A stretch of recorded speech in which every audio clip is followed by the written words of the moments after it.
حدیث مبارکہ میں آتا ہے، عبداللہ بن مسعود رضی اللہ عنہ سے مروی ہے کہ رسول اللہ صلی اللہ علیہ وآلہ وسلم نے فرمایا، جنت کی عورتوں میں ہر عورت ایسی ہوگی کہ اس کی پنڈلیوں کی گوری رنگت 70 پوشاکوں میں بھی دکھائی دے گی، یہاں تک کہ اس کی ہڈیوں کا گودا تک نظر آئے گا۔ یہ اس لیے کہ اللہ تعالیٰ نے فرمایا ایسی خوبصورت جیسے یاقوت اور مونگے ہوں۔ ہمارا آج کا موضوع حور ہے، جسے قرآن میں حور العین کے نام سے پکارا جاتا ہے، جو کہ بے مثال حسن و جمال کی حامل لڑکی ہے، جو جنتی لوگوں کی بیوی ہوگی۔ جنت کی اس مخلوق کو جسے آج تک نہ کسی نے دیکھا اور نہ ہی چھوا ہے، ان کو اللہ تعالیٰ اپنے محبوب بندوں کی محبوب بیویاں بنائے گا۔ جنت ایک عظیم نعمت ہے۔ حور حورا کی جمع ہے، اور حورا اس عورت کو کہتے ہیں جو جوان ہو، حسین و جمیل ہو، گورے رنگ کی ہو، سیاہ آنکھ والی ہو، اور عین اینا کی جمع ہے، یعنی اور اینا اس عورت کو کہتے ہیں جو عورتوں میں بڑی آنکھ والی ہو، اس کے بال نہایت خوبصورت ہوں۔ اپنے خاص بندوں کے لیے اللہ تعالیٰ نے حوروں کو جنت میں خاص چیزوں سے تخلیق فرمایا ہے۔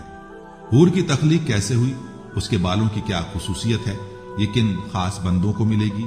امید ہے کہ آپ کو یہ ویڈیو پسند آئے گی۔ اس میں آپ کی دلچسپی کے لیے بے شمار واقعات ہیں جو آپ کی معلومات میں اضافہ کریں گے۔ آپ سے گزارش ہے کہ ویڈیو کو آخر تک ضرور دیکھیے گا۔ ناظرین، حور جنت کی خوبصورت عورت ہے جو جنت جیسے پاک اور صاف مقام پر موجود ہے، جسے اللہ تعالیٰ نے اپنے خاص بندوں کے لیے بنایا ہے۔ یہ جنت کی نعمتوں میں سے ایک خاص نعمت ہے۔ اس سے پہلے ہم جنت کی ایسی جیتی جاگتی حسین عورت کی بات کریں، آپ کو بتاتے ہیں کہ جنت کیا ہے۔ جنت کا نام دارالسلام یعنی سلامتی والا گھر ہے۔ وہ ایسا گھر ہے جس کی نعمتیں ختم اور نہ ہی خراب ہوں گی، جہاں ہر چاہنے والی چیز وافر مقدار میں ملے گی، جو اپنے چاہنے والوں کا شوق سے انتظار کرتا ہے، جو اپنے چاہنے والوں کے لیے مزید خوبصورت بنتا جائے گا، جس کی صفات کا بیان قرآن اور نبی کے فرمان میں آیا ہے۔ وہ کتنے ہی خوش نصیب ہے جنہیں وہاں رہنے کا موقع ملے گا، اور اس کے وارثوں کے کیا ہی کہنے۔ نبی کریم صلی اللہ علیہ وآلہ وسلم نے فرمایا، اللہ تعالیٰ نے فرمایا ہے، میں نے اپنے نیک بندوں کے لیے وہ کچھ تیار کیا ہے جو نہ کسی آنکھ نے آج تک دیکھا اور نہ کسی کان نے اس کے بارے میں سنا، بلکہ اس سے بڑھ کر کسی کے دل میں ان کے بارے میں خیال بھی پیدا نہیں ہوا۔ جنت روشن دان کی طرح خوبصورت ہے، صحن بہت ہی کھلے، عمارت بلند جس کی ایک اینٹ سونے کی اور ایک چاندی کی، جس کا گارا بہترین قسم کی کستوری، جہاں ہیرے جواہرات کنکریوں کی طرح بکھرے ہوں گے، اور مٹی زعفران کی ہوگی، جو ایک بار اس میں داخل ہو گیا وہ کبھی تکلیف نہیں دیکھے گا، ہمیشہ زندہ رہے گا، کبھی موت نہیں آئے گی۔ وہاں پر کپڑے بوسیدہ نہیں ہوں گے اور نہ ہی جوانی ختم ہوگی۔ جنت کا سب سے پہلا دروازہ ہمارے پیارے پیغمبر صلی اللہ علیہ وآلہ وسلم ہی کھولیں گے۔ دروازہ کھٹکھٹانے پر دربان پوچھے گا، آپ کون؟ تو آپ جواب دیں گے، محمد۔ تو کہے گا، محمد آپ ہی کے بارے میں حکم دیا گیا ہے کہ آپ سے پہلے کسی کے لیے دروازہ نہیں کھولنا۔ اللہ تعالیٰ ہمارے پیارے نبی پر درود و سلام اور اپنی رحمت نازل فرمائے۔ جنت کے 8 دروازے ہیں، اور ایک دروازے کی چوکھٹ کے درمیان کا فاصلہ مکہ سے ہجر یا مکہ سے بصرہ تک ہے۔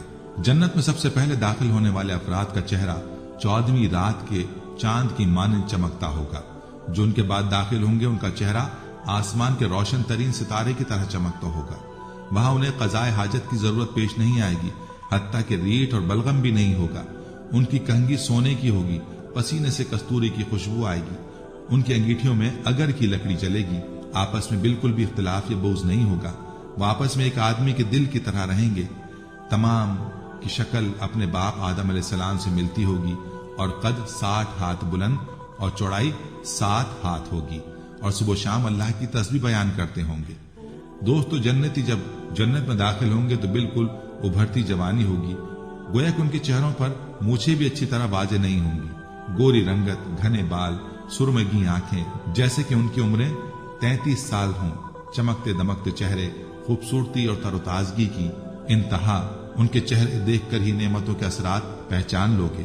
انہیں یہ بھی کہہ دیا جائے گا، اب تم یہاں ہمیشہ زندہ رہو گے، کبھی تمہیں موت نہیں آئے گی۔ تم یہاں ہمیشہ صحت مند رہو گے، کبھی بیمار نہیں پڑو گے۔ تم یہاں ہمیشہ نوجوان ہی رہو گے، کبھی بڑھاپا نہیں آئے گا۔ تم ہمیشہ آسائشوں میں رہو گے، کبھی تمہارے حالات ناساز نہیں ہوں گے، اور ہمیشہ تمہیں ہر قسم کے پھل ملیں گے۔ اسی لیے تو ایک جنتی کے ہاتھ کا کنگن اس دنیا کو اپنی جھلک دکھا دے